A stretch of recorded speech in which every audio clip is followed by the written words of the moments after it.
Hello everyone, this is Nirbhay Vishnoi. I welcome you all. आप सभी का स्वागत है। पहली शिफ्ट देख ली थी, सेकंड शिफ्ट देख लेते हैं। शाम वाला पेपर कैसा आया एक बार ये देख लीजिए, मुझे लगता है ज़रूरी है। और 30 क्वेश्चन है, ज़्यादा टाइम नहीं लूंगा। बहुत से बच्चे हैं जिनका शाम को भी पेपर हुआ है, तो एक बार मेरे पास पेपर आया, मैं एक बार सॉल्व करा देता हूँ। एक बार देखते हैं क्या क्या हमारे पास हो सकता है, क्या पेपर पूछा जा रहा है। आंसर के साथ साथ क्यों है भी डिस्कस करूंगा। आंसर की तो सब जगह मिल रही है, या क्या मैंने पढ़ाया था क्या नहीं पढ़ाया था, थोड़ी थोड़ी बातें करते चलेंगे। ज़्यादा टाइम नहीं लूंगा, मुश्किल से 25 से 30 मिनट में सारा निपटा दूंगा। ठीक है, आ जाओ। पहला सेंटेंस देखिए साहब, मैं आपसे कहूं कि भाई 61 देखिए। इन द सेंटेंस देवर, ये पीडीएफ पिछली वाली से साफ है यार, ये तो जूम करने के बाद अच्छी आ रही है। In the sentence they were playing in the garden, the word were is what.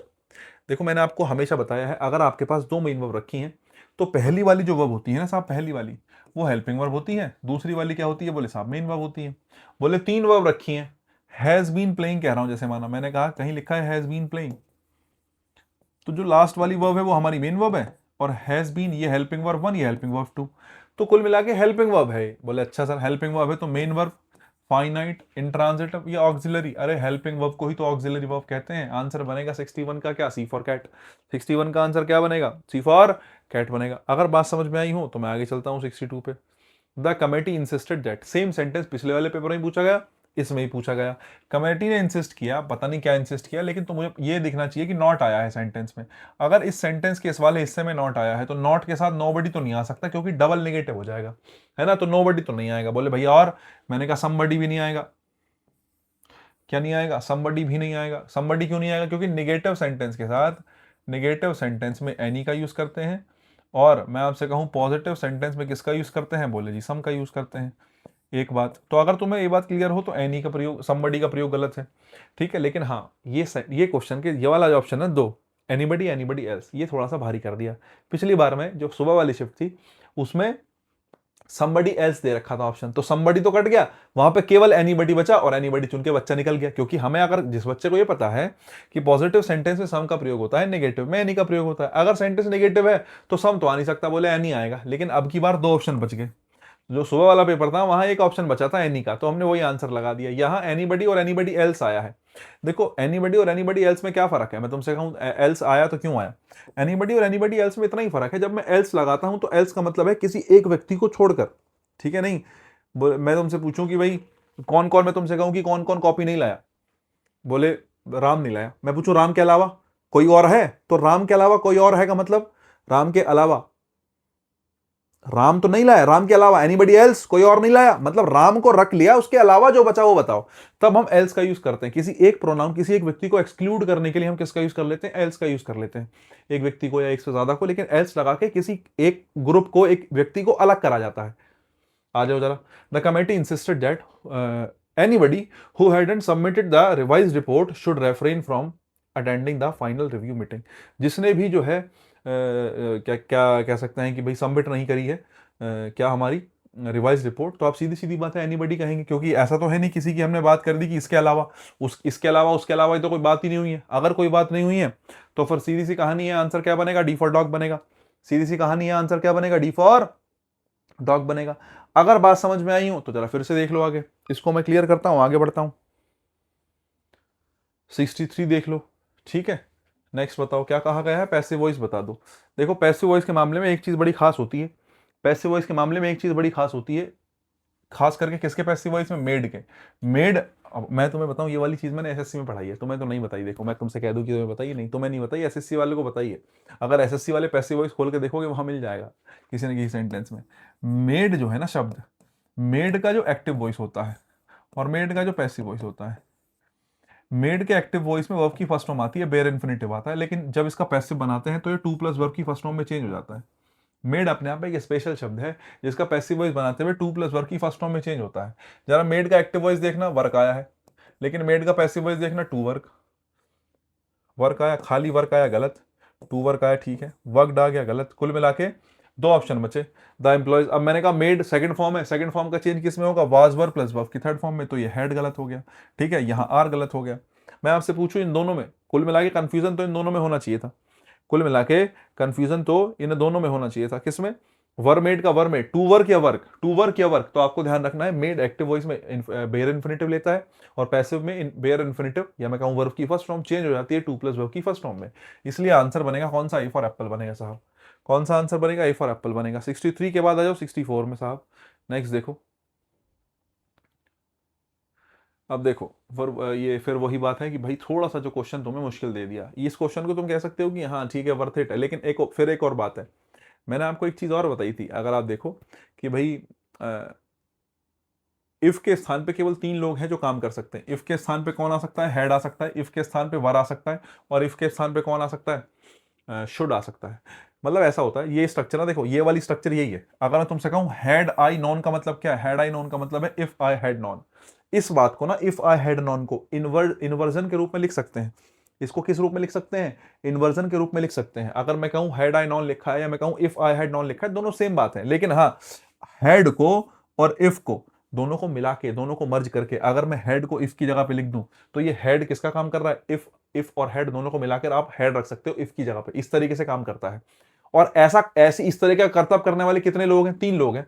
यहां पे हेड आ सकता है अगर सेंटेंस वर वाला है, कंडीशनल सेंटेंस तुमने पढ़े हैं, वर वाला सेंटेंस है तो यहाँ वर भी आ सकता है, यहाँ पे शुड भी आ सकता है। इफ के स्थान पर 3 चीजें आ सकती हैं, या तो हेड आ जाता है, जैसे यहाँ पे इफ हटा और हेड उठ के यहाँ आ गया, ऐसे ही वर उठ के इफ के स्थान पे आ सकता है, ऐसे शुड उठ के इफ के स्थान पे आ सकता है। केवल 3 लोग हैं जो आ पाते हैं, ध्यान रखना। क्या पता तुम्हारे पेपर में कल को कुछ और पूछ ले। तो एक एक रही ये बात। अगर बात समझ में आई हो कि सभी साहब ये वाली बात क्लियर हो गई, इफ आई हैड नॉन, तो कुल मिला के पहले तो ये क्वेश्चन है, सेट के साथ दैट आएगा, दैट आएगा, ये आ गया दैट, ये आ गया दैट, ये आ गया दैट, सब में दैट आया। अब मैं आपसे कहूं कि सेंटेंस का एक्टिव से जवाब, डायरेक्ट से जवाब इनडायरेक्ट बना रहे हैं, तो चेंज क्या करेंगे यार। हेड प्लस वर्ब की थर्ड फॉर्म का फर्दर चेंज होता है, नहीं होता। मैं तुमसे कहूं वुड हैव प्लस वर्ब की थर्ड फॉर्म का फर्दर चेंज हो सकता है, नहीं हो सकता। वुड तो वुड ही रहेगा ना, तुम अपनी तरफ से चेंज थोड़ी कर दोगे। तो मैं तुमसे कहूं कौन सा आंसर होगा, एफ। देखो अब तुमने आई लिया, तुमने क्या लिया, तुमने आई लिया, सब्जेक्ट तुम्हारा आई है, आई फर्स्ट पर्सन है, रीता के हिसाब से क्या हो जाएगा, रीता के हिसाब से शी में चेंज हो जाएगा, रीता के हिसाब से किस में चेंज हो जाएगा, शी में। तो मैं इस वाले आई को काट देता हूं, गलत हो जाएगा। उसके बाद आ जाओ जरा, अब देखो ये वाला तो ऑप्शन डी फॉर डॉग इसलिए गलत हो गया क्योंकि इसमें क्या यूज नहीं करा तुमने, इफ तो यूज ही नहीं करा। तुमने कहा that she had known to the facts and would have acted differently. एक बात बताओ, तुम्हें इफ दिखा नहीं, मान लेते तुम्हें इफ दिखा नहीं, लेकिन इसका मतलब ये नहीं कि इसमें इफ है नहीं, इफ इनबिल्ट है। हेड को अगर इफ के स्थान पर रख रहे हो तो इफ उसमें इनबिल्ट है। तो एक चीज तो ये रह गई कि तुमने यहाँ पे इफ का यूज करना था, है ना। और दूसरी बात, चलो माना इफ का यूज तुमने नहीं करा, तुम्हें ये वाली बात भी जरूरत नहीं कि इफ का यूज मत करो। अभी जब आंसर निकलेगा तो इफ का यूज आंसर में भी नहीं होगा। ये एंड क्यों लगा दिया तुमने, तुम्हें किसने बता दिया एंड लगाने के लिए, गलत। आई का चेंज रीता के हिसाब से शी में होगा, गलत। 2 बचे, बी और सी। मैं तुमसे पूछूं दोनों में से कौन सा सही है, दोनों सही है। जेन्युइन बात कहूं तो दोनों सही है, लेकिन अगर उसने इन्वर्टेड फॉर्म में पूछा है, हेड को शुरू में रख के पूछा है, तो तुम्हारा आंसर भी हेड को शुरू में रख के ही आना चाहिए। तुम्हारा आंसर इफ का प्रयोग करके नहीं आना चाहिए। इसलिए आंसर क्या बनेगा, बी फॉर बॉल बनेगा 64 का। बात तुम्हें समझ में आनी चाहिए। 64 क्लियर हुआ तो जरा 64 अगर क्लियर हुआ तो एक बार जरा 65 देख लेते हैं साहब। आ जाओ, इंटरोगेटिव फॉर्म बनानी है साहब। इंटरोगेटिव फॉर्म किसकी बनानी है, अटेंड्स की। अटेंड्स वर्ब की फर्स्ट फॉर्म है। जब वर्ब की फर्स्ट फॉर्म को इंटरोगेटिव बनाओगे तो शुरू में किसका यूज करेंगे, डूडस का। शुरू में किसका यूज करेंगे, बोले जी डूडस का।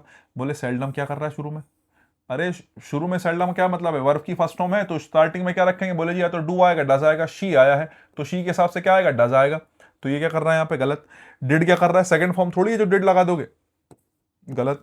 आ जाओ जरा, अब देखो, does she seldom attend the meeting, doesn't she seldom attend the meeting. मैं तुमसे कहूं इस सेंटेंस में कहीं नेगेटिव शब्द आया, कहीं नॉट आया, नहीं आया, तो तुम अपनी तरफ से नॉट कहां से ले आए साहब, कोई जरूरत ही नहीं है। दूसरी बात, सेल्डम तो ऑलरेडी नेगेटिव होता है, सेल्डम का मतलब होता है ना के बराबर, ये ऑलरेडी नेगेटिव है।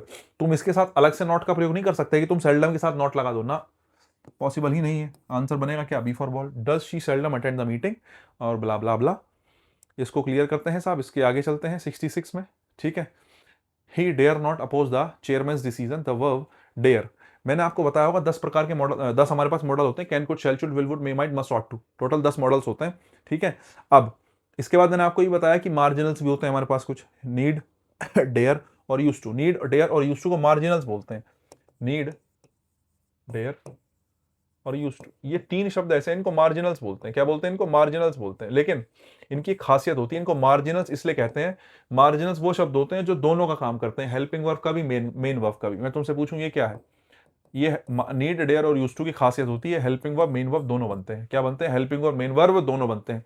और जब जब ये हेल्पिंग वर्ब बनते हैं अपने साथ वर्ब की फर्स्ट फॉर्म लेते हैं, और वर्ब की फर्स्ट फॉर्म कौन लेता है? मॉडल्स लेते हैं। तो नीड, डेयर और यूज्ड टू जब जब हेल्पिंग वर्ब बनते हैं किसकी तरह काम करते हैं? मॉडल्स की तरह काम करते हैं। अगर बात समझ में आई हो तो ये मैं तुमसे पूछूं, जरा देखना, नॉट से पहले डेयर लिखा है, और हमेशा नॉट से पहले क्या आता है? हेल्पिंग वर्ब आती है। नॉट से पहले क्या आती है? Helping verb. और हेल्पिंग वर्ब आती है तो देखना ऑक्सिलरी वर्ब का मतलब क्या ही होता है? हेल्पिंग वर्ब भी होता है। तुम्हें कुछ भी समझ में नहीं आया, तुम्हें ये पता होना था, मैं तुम्हें बताया था कि नॉट से पहले हेल्पिंग वर्ब, नॉट से पहले हेल्पिंग वर्ब, नॉट के बाद मेन वर्ब, नॉट से पहले हेल्पिंग वर्ब, हेल्पिंग वर्ब मतलब ऑक्सिलरी वर्ब, मतलब आंसर कौन सा बनना था? सी फॉर कैट बनना था। अगर क्लियर हुआ तो 67 देख लो जरा। मैं आपसे कहूं 67 का क्या आंसर होगा साहब, बताओ। रिया सेड, अच्छा पंचुएशन पूछी है आपसे, पंचुएशन खूब पूछी गई है, मुझे मैसेज भी आ रहा है पंचुएशन का, भाई कहीं और से पढ़ लो। अब नहीं बना पाऊंगा मैं वीडियो यार, पंचुएशन के लिए नहीं कर पाऊंगा, क्योंकि मैं जब से आया हूं मैं इसी में लग रहा हूं आपके लिए, ठीक है। और अब मुझे तुम उसके बाद कहो कि पंचुएशन की वीडियो बना दो, नॉट पॉसिबल दोस्त। कहीं बहुत सारे चैनल्स हैं, वहीं देख लो, ऐसा कोई बाउंडेशन किसी की नहीं है, कोई भी कहीं भी देखो। आ जाओ जरा, मैं आपसे कहूँ इसका आंसर बता दो साहब। Choose the sentence correctly punctuation का। पंचुएशन देख लो भाई, पंचुएशन की अगर मैं बात करूं तो जब तुम इसकी बात कर रहे हो, इनडायरेक्ट डायरेक्ट इसकी डायरेक्ट सेंटेंस की बात कर रहे हो, तो यहाँ पे इन्वर्टेड कॉमास होनी चाहिए। इन्वर्टेड कॉमास तो है नहीं साहब, गलत हो गया। जरा देखना यहाँ पे कॉमा लगता है, तुमने सेमीकोलन लगा रखा है, सही हो गया गलत हो गया? बोले जी गलत हो गया। दूसरी बात, अगर मैं कहूँ इस सेंटेंस को तो तुम्हें यहाँ पे कॉमा लगाना पड़ेगा, तुमने कॉमा लगाया नहीं, गलत हो गया। जरा इसको देख लो, ए फॉर एप्पल को कॉमा लगा है ना, ये दोनों लगे हैं, बिल्कुल सही है। और फुल स्टॉप अंदर की तरफ लगा है, बाहर नहीं लगेगा, अंदर लगेगा। आंसर बनेगा ए फॉर एप्पल, 67 का बनेगा ए फॉर एप्पल। नेक्स्ट देखो, मैग्नेनिमोस क्या होता है? मैग्नेनिमोस होता है एकदम जनरस आदमी, एकदम जो है, अगर आपसे सिनोनियम पूछता तो उसका मीनिंग होता, सिनोनियम होता है जनरस, सिनोनियम क्या होता है? जनरस। मैग्नेनिमोस होता है एकदम जनरस, एकदम उदार आदमी, एक ऐसा आदमी जो बहुत दिल का एकदम शांत हो, एकदम उदार प्रकार का व्यक्ति हो, तो ये तो सिनोनियम हो जाता, ठीक है नहीं। और अपोजिट क्या बनेगा साहब? पैटी बनेगा। अपोजिट क्या बनेगा? पैटी। पैटी होता है एकदम एकदम ऐसा आदमी जो छोटी सोच रखता है, उसको पैटी बोलते हैं, एकदम तुच्छ सोच वाला व्यक्ति पैटी होता है। अगर बात समझ में आई हो तो आगे चलते हैं। 69, adverb ambiguity because of its position. ओहो हो, एडवर्ब की पोजीशन पूछ ली भाई, अच्छा क्वेश्चन है। एडवर्ब की पोजीशन जनरली तो नहीं पूछता, जनरली नहीं पूछता, पहली बार ही पूछी गई है मेरी नजर में। एडवर्ब की पोजीशन पूछ ली। आ जाओ साहब, हमने तो एडवर्ब के टाइप पढ़े थे, पोजीशन आ गई, कोई बात नहीं, देख लेते हैं कैसे होती है पोजीशन। देखो, the scientist carefully recorded observations. देखो ये केयरफुली है ना, एडवर्ब ऑफ मैनर है, यहीं से सीख लेना। एडवर्ब ऑफ क्या है? मैनर है। एडवर्ब ऑफ क्या है? मैनर है। अच्छा एक सेकेंड, और ये रहा देखो एडवर्ब ऑफ मैनर, ये क्या है? एडवर्ब ऑफ मैनर है। How correctly, how carefully, adverb of manner. Adverb of manner के दो ही प्लेसमेंट होते हैं, या तो ये ऑब्जेक्ट के बाद रखा जाता है, देखो ये रहा आंसर्ड सब्जेक्ट है, वर्ब है, स्टूडेंट सब्जेक्ट है, क्वेश्चन, इस आंसर्ड वर्ब का ऑब्जेक्ट क्या है? एवरी क्वेश्चन, ठीक है। तो एवरी क्वेश्चन जो है ऑब्जेक्ट हो गया, या तो ये ऑब्जेक्ट के बाद रखा जाएगा, या तो ये ऑब्जेक्ट के बाद रखा जाएगा, या ये मेन वर्ब से पहले रखा जाता है। मैनर के दो ही प्लेसमेंट है, या तो मेन वर्ब से पहले या ऑब्जेक्ट के बाद में, ध्यान रखना, ठीक है। ये बात बिल्कुल ध्यान रखना। मैं तुमसे पूछूं अब उसके बाद, बोले जी और क्या? और क्या हो सकता है? और ये हो सकता है, देखो अगर मैं तुमसे कहूं, सॉरी, अगर मैं तुमसे कहूं कि तुम इस नियरली को देखो, नियरली का मतलब होगा लगभग, नियरली का मतलब किससे निकलेगा? लगभग से। पेन इस पे पीडीएफ पे अच्छा चलेगा नहीं। Students nearly answered every question, उन्होंने लगभग क्या कर दिए? लगभग आंसर दे दिए, या लगभग हर एक क्वेश्चन, लगभग आंसर या लगभग हर एक क्वेश्चन का आंसर। तुम सोचो नियरली किसके लिए आया होगा? लगभग आंसर दे दिए या लगभग हर एक क्वेश्चन का आंसर दे दिया? तो जो नियरली है, सोच के देखो किसके लिए आया होगा। मैं कहूं मैं लगभग किसके लिए लगाऊंगा? लगभग आंसर, या लगभग आंसर का मतलब तो होता ही नहीं, आंसर दिया है तो दिया है, नहीं है तो नहीं दिया, लेकिन लगभग सारे क्वेश्चन का आंसर दे दिया। तो ये नियरली जो है ये एवरी क्वेश्चन के लिए आया होगा, तो इसको लिखोगे the students answered nearly every question correctly, हर एक क्वेश्चन का करेक्टली आंसर दे दिया। 69 का मेरे हिसाब से सी फॉर कैट बनना चाहिए। अगर बात समझ में आई हो तो इसको हटा के, ठीक है, 69 के बाद आ जाएंगे किस पे? अरे अरे अरे भाग भाग, नहीं भागना नहीं भागना नहीं भागना। 69 के बाद से हम किस पे आ जाएंगे साहब? पैसेज पे आ जाएंगे। हम किस पे आ जाएंगे साहब? पैसेज पे आ जाएंगे, ठीक है। पैसेज बहुत ज्यादा देखने की आवश्यकता नहीं है, मतलब तुम अपना पढ़ लेना, मैं तो क्या बताऊंगा, इसको पढ़ के मीनिंग निकालना है। आंसर इन्होंने बाबूजी ने जो भी इनकी जिसकी भी पीडीएफ है ठीक लगा रखे हैं, पावर ऑफ इमेजिनेशन मैंने पढ़ा था, सॉरी ये हो गया जो inventing useful machines, power of imagination, ठीक है। और सी फॉर कैट, यहाँ पे ये ठीक है। एक सेकंड को सारा क्लियर करके बता देता हूँ, ये ठीक है ना। By teaching, careful observation and clear thinking, ठीक है, इन्होंने तीनों ठीक ही लगा रखे हैं, कोई समस्या की बात नहीं है। अगर तुम्हें बात समझ में आई हो 73 की तो जरा आगे चलते हैं। अच्छा 72 की, 73 आ जाओ। आइडेंटिफाइज द कंप्लीट प्रेडिकेट, भैया प्रेडिकेट बता दो, सब वर्ब से शुरू होने के बाद का हिस्सा प्रेडिकेट है, जहां से वर्ब शुरू हुई उसके बाद का हिस्सा प्रेडिकेट है, जरा देखना। द क्वेश्चन ये आगे देखो, ये verb presented a detailed report, presented ये वर्ब है, इसके बाद का हिस्सा प्रेडिकेट है, वर्ब के बाद का हिस्सा प्रेडिकेट है, ये आ गया B for ball. Presented a detailed report, ये मेरा आंसर हो जाएगा, ठीक है। बोले सब्जेक्ट पूछा होता तो सब्जेक्ट बताते इतना, ओए होए होए होए होए, ये क्या आ गया, ये आ गया, ये हाँ, सब्जेक्ट पूछते तो ये कहता यहाँ से लेके यहाँ तक, ये हमारा सब्जेक्ट बन जाता। आंसर बनेगा बी फॉर बॉल, ध्यान रखना, वही मेरा क्या है, वर्ब के बाद का हिस्सा प्रेडिकेट कहलाता है, क्लियर होना चाहिए। नेक्स्ट आओ, एडवर्ब, एडवर्ब ऑफ डिग्री, मात्रा कहां बताई जा रही है, डिग्री मतलब क्या होगा, मात्रा बताओ, कौन से सेंटेंस में मात्रा बताई गई। मैंने कहा था प्लेयर्स रैन क्विकली, कैसे भागते हैं, हाउ, रैन रैन हाउ, कैसे भागते हैं क्विकली, हाउ का रिप्लाई है तो एडवर्ब ऑफ मैनर हो गया। She is extremely talented, she is talented, लेकिन कितना टैलेंटेड, सेम क्वेश्चन कराया क्लास में, देख लेना एडवर्ब की। शी इज टैलेंटेड, कितना टैलेंटेड, बोले बहुत टैलेंटेड, तो कितना, बोले बहुत, तो बहुत क्या है, डिग्री ही तो है, कितना टैलेंटेड, बहुत टैलेंटेड, डिग्री, डिग्री है तो क्या है, एक्सट्रीमली है। क्वेश्चन देखना जाके, सेम का सेम मिलेगा तुम्हें क्लास में। नेक्स्ट देखो, करेक्ट फ्रेज प्रपोजिशन बताओ साहब। फ्रेज क्या होता है, इंस्पाइट ऑफ होता है भैया, तुम्हें पता होना चाहिए, इंस्पाइट ऑफ होता है, आंसर बनेगा सी फॉर कैट, इंस्पाइट ऑफ होता है के बावजूद, ठीक है। नेक्स्ट देखो, स्टडी पूछा है यार, ये हेल्पिंग वर्ब हो गई और ये मेन वर्ब हो गई। मेन भी नहीं पूछा तुमसे, पूछा क्या है, बोले जी वर्ब है, वर्ब लगाओ आगे बढ़ो। मटीरियल नाउन क्या है साहब, पदार्थवाचक संज्ञा है, लाख बार एग्जांपल दिया, पार्ट्स ऑफ स्पीच में ही पढ़ाया। प्लास्टिक मटीरियल है, पेन बन जाएगा कॉमन है। लकड़ी, वुड क्या है, मटीरियल है, और लकड़ी से क्या बन जाएगा, टेबल बन जाएगी। तो टेबल क्या है, मैं तुमसे पूछूं टेबल क्या है, बोले जी टेबल तो कॉमन नाउन है। वुड क्या है, बोले जी वुड मटीरियल नाउन है, बस इतनी सी बात है। नेक्स्ट देखो भाई, टेस्टेटर जो है, जो भी जैसे टेस्टेटर है, एडमिनिस्ट्रेटर है, इनके कैसे बनते हैं, आई एक्स बना के बनते हैं इनके फेमिनिन, ठीक है। तो आंसर बनाओगे क्या, ए फॉर एप्पल बनाओगे। ये चीज़ हालांकि मैंने तो नहीं पढ़ाई थी क्लास में, क्योंकि मैंने जो है जेंडर पढ़ाया ही नहीं, मैं तुम्हें जनरल बताऊं, क्योंकि मैंने जेंडर पढ़ाया नहीं, और ऐसा है कि जेंडर वाले क्वेश्चन जो है आए हैं, एक एक क्वेश्चन आता है, वैसे तो ज़्यादा क्वेश्चन पूछता नहीं है। आ जाओ जरा नेक्स्ट, करेक्टली पंचुएटेड सेंटेंस बता दो। फिर से वही बात है, अगर इन्वर्टेड कॉमा रख रहे हो तो उसके बाहर रखोगे इन्वर्टेड कॉमा के क्वेश्चन मार्क को, इन्वर्टेड कॉमा के अंदर रखोगे इन्वर्टेड कॉमास के तो अंदर रखा जाएगा। अब जरा दो बाकी देख लो, can you complete the task, can you complete the task, बहुत बढ़िया। आस्क्ड के बाद कौन कॉमा लगाता है भाई, आस्क्ड द मैनेजर होना चाहिए, कॉमे की क्या जरूरत है, कोई जरूरत नहीं है। आंसर बनेगा बी फॉर बॉल, 79 का क्या बनेगा, बी फॉर बॉल बनेगा। अगर बात क्लियर हो गई 79 की तो 80 में आ जाओ। एम्फेटिक प्रोनाउन, भाई साहब देखो उम्मीद नहीं थी, लेकिन मैंने फिर भी पढ़ाया था क्लास में। जब प्रोनाउन पढ़ोगे, प्रोनाउन की क्लास में जाओगे, जब मैंने आइडेंटिफिकेशन वाले क्वेश्चन बताए हैं, तो मैंने एम्फेटिक में और जो है रिफ्लेक्सिव में डिफरेंस बताने के लिए अलग से 10 मिनट दिए हैं। तुम क्लास खोल के देखना, मैंने बताया कि एम्फेटिक में और रिफ्लेक्सिव में क्या फर्क होता है। मैंने आपको सिखाया क्लास में कि एम्फेटिक प्रोनाउन जो होते हैं वो बार बार मैंने आपको सिखाया, किसी भी सब्जेक्ट ऑब्जेक्ट का काम नहीं करते, ये केवल बात को जोर देकर कहने के लिए आते हैं, ना तो ये सब्जेक्ट बनते ना ये ऑब्जेक्ट बनते। I met the prime minister, subject I है, प्राइम मिनिस्टर ऑब्जेक्ट है, मेट वर्ब हो गई।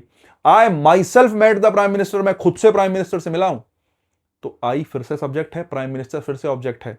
माई सेल्फ क्या कर रहा है, बस बात को जोर देकर कहने के लिए आया और कुछ करने के लिए आया। मैं मिला हूं प्राइम मिनिस्टर से, नॉर्मल बात है, मैं खुद मिला हूं, बात को जोर देकर कहने के लिए कहा। एम्फेटिक प्रोनाउन नहीं पता तो प्रोनाउन की एक बार क्लास देख लेना जाके, आइडेंटिफिकेशन वाली, बहुत अच्छे से डिफरेंस क्लियर करा है, अगर जरूरत पड़ जाए तो। नेक्स्ट आओ, जो है अनीता जी की बात चल रही है, इंस्पेक्टेड हो गई वर्ब, क्या इंस्पेक्ट किया, एग्जामिनेशन हॉल, ये ऑब्जेक्ट हो गया, अनीता जी सब्जेक्ट हो गई, हर सेल्फ आया जोर देने के लिए, देने के लिए। अनीता जी ने खुद से इंस्पेक्ट किया, अनीता जी ने खुद से इंस्पेक्ट किया, तो emphatic pronoun A for apple ही होना चाहिए। बाकी और ऑप्शन देख लो, देखो इंस्पेक्टेड हो गई वर्ब, वर्ब के बाद हर सेल्फ लिखा है तो ये ऑब्जेक्ट बन गया। एम्फेटिक प्रोनाउन की पहचान होती है भाई, ना तो ये सब्जेक्ट बनता ना ये ऑब्जेक्ट बनता, ध्यान रखना। एम्फेटिक प्रोनाउन केवल एक्स्ट्रा वर्ड के रूप में प्रयोग होता है, ना तो सब्जेक्ट बनेगा ना ऑब्जेक्ट बनेगा, बात तुम्हें पता होनी चाहिए। क्लियर है बात, बहुत बढ़िया। नेक्स्ट आ जाओ, तीसरा ऑप्शन एग्जामिनेशन हॉल। अब देखो अनीता के हिसाब से हिमसेल्फ तो आ नहीं सकता, तो ये वैसे गलत हो गया साहब। अनीता जी के हिसाब से देमसेल्फ तो आ नहीं सकता, तो ये वैसे गलत हो गया, और ये गलत। आंसर बनेगा 80 का ए फॉर एप्पल, 80 का क्या बनेगा, ए फॉर एप्पल बनेगा। 81 पे आ जाओ साहब, ब्यूटीफुल फ्लावर, जिस शब्द के लास्ट में FEL फुल लगता है, लाख बार सिखाया, लाख बार कम से कम। FEL फुल वाले शब्द क्या होते हैं? एडजेक्टिव होते हैं, क्लास खोल के देखना, बता रखी है बात। नेक्स्ट आ जाओ, फियरलेस की बात करें।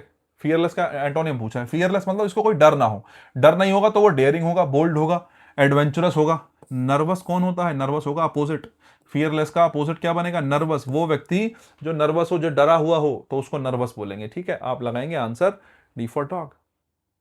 Most grammatically appropriate, contextually precise structure जो है क्या करने के लिए? रिक्वेस्ट को दिखाने के लिए। अगर तुम समझदार हो तो रिक्वेस्ट के साथ कभी टू नहीं आता, डायरेक्ट रिक्वेस्टेड हिम आता है। बिल्कुल सही, रिक्वेस्टेड हिम, रिक्वेस्टेड। अब देखो, मैं तुमसे कहूं कि रिक्वेस्टेड के बाद कुछ नहीं लगाया, गलत हो जाएगा भाई। बताना पड़ेगा ना मैंने किससे रिक्वेस्ट करी, तो रिक्वेस्टेड के साथ ऑब्जेक्ट देना पड़ेगा। और मान लो नहीं भी दिया, तुमने रिक्वेस्ट के साथ दैट वाली क्लोज क्यों लगाई? दैट हिम सबमिट, पहली बात तो हिम सबमिट क्या होता है? सब्जेक्ट देना पड़ेगा ना। वर्ब से पहले ऑब्जेक्ट रख दोगे? वर्ब से पहले हिम रख दोगे? नहीं रखोगे। वर्ब से पहले ही रखोगे ना, वर्ब से पहले ही रखोगे, हिम नहीं आएगा। एक तो ये बात। दूसरा, रिक्वेस्ट के साथ दैट वाली स्ट्रक्चर को जनरली गलत मानते हैं। रीजन क्या है? क्योंकि रिक्वेस्ट वाली जो बात है वो जनरली इंपेरेटिव सेंटेंस में ज्यादा बेहतर व्यक्त करी जा सकती है। तो डिफॉल्ट डॉग वैसे गलत है। वैसे ना गलत मानो तो फिर हिम की वजह से भी गलत है। दूसरी बात देखो जरा, फिर से तुमने रिक्वेस्ट के साथ क्या लगा दिया? शुड लगा दिया। अब एक बात बताओ, रिक्वेस्ट जो है वो किसी से करी जा रही है और शुड तुमने दे दिया सजेशन। शुड किसके लिए आता है? सजेशन के लिए। क्या ये बात ठीक है कि रिक्वेस्ट के साथ तुमने शुड का प्रयोग कर दिया? ये गलत हो गई, ये गलत हो गई। आंसर क्या बचा? C for cat. I requested him to submit the report before noon. मैंने उससे रिक्वेस्ट करी कि नून से पहले रिक्वेस्ट जो है सबमिट कर दो, रिपोर्ट जो है सबमिट कर दो। आंसर बनेगा सी फॉर कैट। दूसरी बात, बेहतर इसलिए भी है क्योंकि टू प्लस वर्ब की फर्स्ट फॉर्म से बना है। रिक्वेस्ट वाले सेंटेंस को टू प्लस वर्ब की कौन सी फॉर्म से ही बनाएंगे? फर्स्ट फॉर्म से ही बनाएंगे, बेहतर होता है। नेक्स्ट आ जाओ भाई साहब, आपसे पूछा है कि साइलेंट जो है शब्द किसमें है। ये वाले क्वेश्चन भी मैंने दो चार कराए हैं। और साइलेंट किसमें है?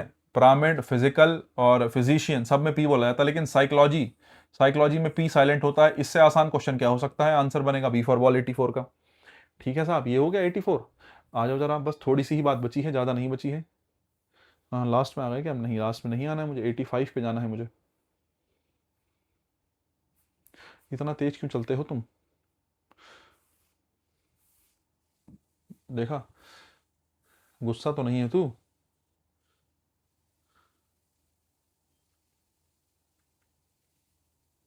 हाँ जी, 85 पे आ जाओ। द फ्लावर स्मेल स्वीट, ये अच्छा क्वेश्चन है साहब। मैं तुमसे कहूँ क्वेश्चन कैसा है, थोड़ा ठीक क्वेश्चन है। द फ्लावर स्मेल स्वीट, देखो स्मेल, द कभी भी तुम्हें पता करना हो कि कोई वर्ब लिंकिंग वर्ब है कि नहीं है, तो उस शब्द के स्थान पे इज एम आर वाजवर रख के देखो। अगर पास्ट की है तो वाजवर रखो, प्रेजेंट की है तो इज एम आर रखो, और रख के देखो अगर मीनिंग सेम है तो वो वर्ब लिंकिंग वर्ब ही होगी। मैं कहूँ फ्लावर स्मेल स्वीट, फ्लावर्स जो है वो कैसा स्मेल कर रहे हैं? स्वीट स्मेल कर रहे हैं। और फ्लावर्स इज स्वीट, जो फ्लावर है वो कैसे हैं? स्वीट है। स्वीट का मतलब खाने में नहीं है, वो खुशबू में ही होगा, क्योंकि फ्लावर्स को खाया तो वैसे भी नहीं जाएगा। तो द फ्लावर्स इज स्वीट, एक चीज हो गई। दूसरी बात, अगर तुम्हें नहीं आ रही थी ये वाली बात भी समझ में, अगर तुम्हें ये वाली बात भी समझ में नहीं आ रही थी, तो तुम्हें एक बात समझ में आनी चाहिए थी, स्मेल करने का डूअर क्या फ्लावर्स हो सकते हैं? क्या स्मेल करने का काम फ्लावर्स कर सकते हैं? सोच के बताओ। स्मेल करने का काम फ्लावर्स नहीं कर सकते। तुम चाहकर भी ये मैं तुमसे कहूं कि स्मेल करने का काम फ्लावर्स कर सकते हैं? नहीं कर सकते, क्योंकि स्मेल करने का काम ह्यूमन का है। स्मेल करने का डूअर फ्लावर्स नहीं हो सकता। ठीक है, अगर स्मेल का डूअर फ्लावर्स नहीं हो सकता, तो इसका मतलब यह है कि तुम्हें समझ में आना चाहिए कि एक्शन हुआ ही नहीं, एक्शन हुआ ही नहीं। और जब जब एक्शन नहीं होता, जब जब कोई काम नहीं किया गया, तो किसका यूज करते हैं? लिंकिंग का यूज करते हैं। वो वर्ब लिंकिंग वर्ब होती है। आई एम अ टीचर, मैं एक टीचर हूं, मैंने कोई काम नहीं करा, अभी एक्शन नहीं करा। जब मैं कहूं मैं पढ़ाता हूं, तब एक्शन हुआ। जब मैंने कहा मैं टीचर हूं, तुम स्टूडेंट हो, एक्शन नहीं हुआ। एक्शन नहीं हुआ तो कौन सी वर्ब? Linking verb. कौन सी वर्ब? Linking verb. अच्छा, इसको तुम डिलीट भी कर सकते थे, मतलब एलिमिनेट भी कर सकते थे। अकेली वर्ब आई है, अकेली वर्ब आई है तो ऑक्सिलरी तो हो नहीं सकती। जब जब वर्ब अकेली आती है, मैंने लाख बार बताया, वो हेल्पिंग वर्ब नहीं होगी, वो मेन वर्ब होगी। एक बात, ट्रांजिटिव वर्ब कैसे हो जाएगी?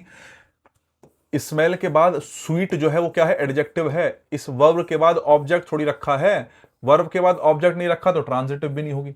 डायनेमिक का मतलब है डायनेमिक, डायनेमिक मतलब जिसमें कोई काम हुआ हो, जिसमें एक्शन हुआ हो। तो फ्लावर्स में कैसी खुशबू आ रही है? मीठी खुशबू आ रही है, अच्छी खुशबू आ रही है फ्लावर से। अगर फ्लावर से अच्छी खुशबू आ रही है, इसमें एक्शन बताओ क्या हुआ? तुम खुद बता दो। डायनेमिक का मतलब एक्शन से होता है। अच्छी खुशबू आ रही है, एक्शन थोड़ी है, इंफॉर्मेशन है। अच्छी खुशबू आ रही है या बुरी खुशबू आ रही है? इंफॉर्मेशन है। अगर इंफॉर्मेशन है तो डायनेमिक तो नहीं हो सकता। आंसर क्या बनेगा? लिंकिंग बनेगा, डी फॉर डॉग बनेगा। अगर बात समझ में आई हो तो इसको क्लियर करेंगे और आगे चलेंगे। नेक्स्ट देखो, द स्पीकर्स रिमार्क्स जो है क्रिएटेड कंसिडरेबल, कंसिडरेबल जिस शब्द क्लास में एबल या इबल लग जाए साहब, एडजेक्टिव बना लो फिलहाल तो उसको। ठीक है, मैंने कहा speakers remarks created considerable, adjective के बाद क्या लगाओगे? नाउन।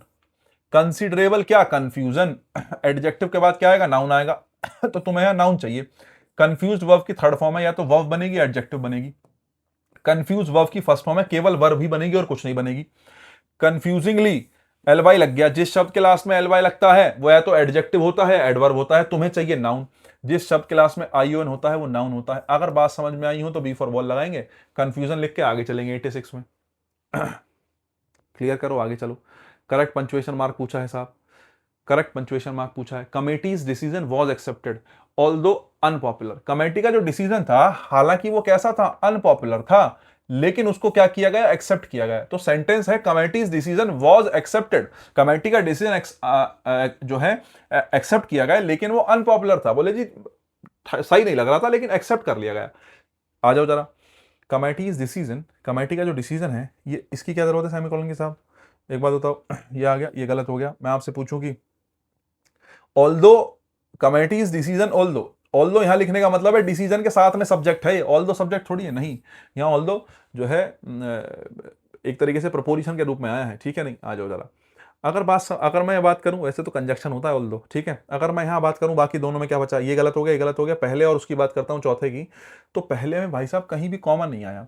बेहतर है कि कमेटीज डिसीजन वॉज एक्सेप्टेड, इस चीज को अलग रखो। कमेटीज डिसीजन सब्जेक्ट है, वॉज एक्सेप्टेड उसका प्रेडिकेट है। और एक बात तुमने जो डिसीजन को लेके बताई, डिसीजन को लेके उसको कॉमे के साथ अलग कर दो, ये कॉमा, ये कॉमा, तो ये अलग हो गई कॉमे के थ्रू। बेहतर होगा आंसर क्या लगाओ, सी फॉर कैट लगाओ, सी फॉर कैट लगाओ। अगर बात समझ में आई हो तो 88 में आ जाओ, ठीक है साहब। आइडियोमेटिकली करेक्ट क्या है, influence, the manager has great influence at employees. अगर लोकेशन है तो लोकेशन के लिए एट लगा लो, एट प्रपोजिशन का बात, ये लोकेशन के लिए, भाई साहब गलत हो गई बात। मैं कहूं जो इन्फ्लुएंस है उनके एम्प्लॉयज के बीच में, among the employees bye them, employees के बीच में। वैसे अमंग भी जो है किसके बीच में के लिए लगा सकते हो एक बार को, लेकिन ठीक है, लेकिन अभी मैं बताऊंगा, इस बारे में चर्चा करेंगे। थ्रो, थ्रो होता है माध्यम, एम्प्लॉयज के माध्यम से या एम्प्लॉयज के ऊपर इंप्रेशन डाला गया, एम्प्लॉयज के माध्यम से नहीं, एम्प्लॉयज के ऊपर उसने इंप्रेशन डाला। मैनेजर का बहुत अच्छा इंफ्लुएंस है एम्प्लॉयज के ऊपर। अगर ऐसा है तो ये भी गलत है, ठीक है। अब मैं कहूं अमंग या ओवर, बेहतर होगा कि आप किसका यूज करो, ओवर का। किसके ऊपर, इन्फ्लुएंस ओवर, किसी के ऊपर पूरी कमांड होना, पूरा जो है होल्ड होना, ओवर होता है, ठीक है। नहीं, किसी चीज का, किसी व्यक्ति का किसी दूसरे व्यक्ति के ऊपर कंप्लीट कमांड ओवर है। तो इन्फ्लुएंस ओवर एम्प्लॉयज, उसका एम्प्लॉयज के ऊपर क्या है, अच्छा इन्फ्लुएंस है, अच्छा प्रभाव है। हाँ जी। एडवांटेज, एडवांटेज भाई साहब फायदा, फायदे का ऑब्स्ट्रैकल मतलब बाधा निगेटिव है, प्रॉब्लम मतलब निगेटिव है, फेलियर मतलब निगेटिव है। तुम्हें अगर क्वेश्चन भी ना पता हो तो 3 निगेटिव शब्द हैं, केवल एक ही शब्द पॉजिटिव है, बेनिफिट। यही क्या होगा, आंसर होगा, एलिमिनेशन मेथड। नेक्स्ट आ जाओ भाई साहब। एपरेटस का प्लूरल पूछा है, सेवरल, सेवरल मतलब बहुत सारे। अब एपरेटस का प्लूरल पूछा है, स्पेलिंग देख लो। ये एपरेटस है तो गलत हो गया, एपरेटाई नहीं होता, डबल एस नहीं होता, ये आ गया, ठीक है। आंसर बना सी फॉर कैट, आंसर बना क्या, सी फॉर कैट। 90 क्वेश्चन क्लियर हो गए हैं साहब, बिल्कुल क्लियर हो गए हैं, मतलब 30 क्वेश्चन क्लियर हो गए हैं, ठीक है। तो ये आपका सॉल्यूशन था। जो भी आपको दिक्कत हो, समस्या, कुछ अपना नीचे टाइप कर सकते हो, छोटी मोटी कुछ बात पूछने की पूछ सकते हो, जो मैं एक आधे मैसेज में बता सकूं तो I will help you out. उसके अलावा ऑल द बेस्ट है आपको कल के एग्जाम के लिए, उसके बाद के एग्जाम के लिए बहुत बहुत बधाइयाँ। पढ़ाई करो, टेंशन मत लो। अगर ये भी तुम्हें मुश्किल लग रहा है, सेकंड पेपर है, तुम्हारा पेपर इससे आसान आएगा। ये पेपर आसान है, इसको भारी मत समझना, सेकंड पेपर के हिसाब से ईजी पेपर है। ऑल द बेस्ट है आप सबको, ध्यान रखिएगा, ठीक है। और टेंशन बिल्कुल नहीं लेनी है, तुम अच्छा करके आओगे, ठीक है। All the best everyone, bye bye, good night everyone.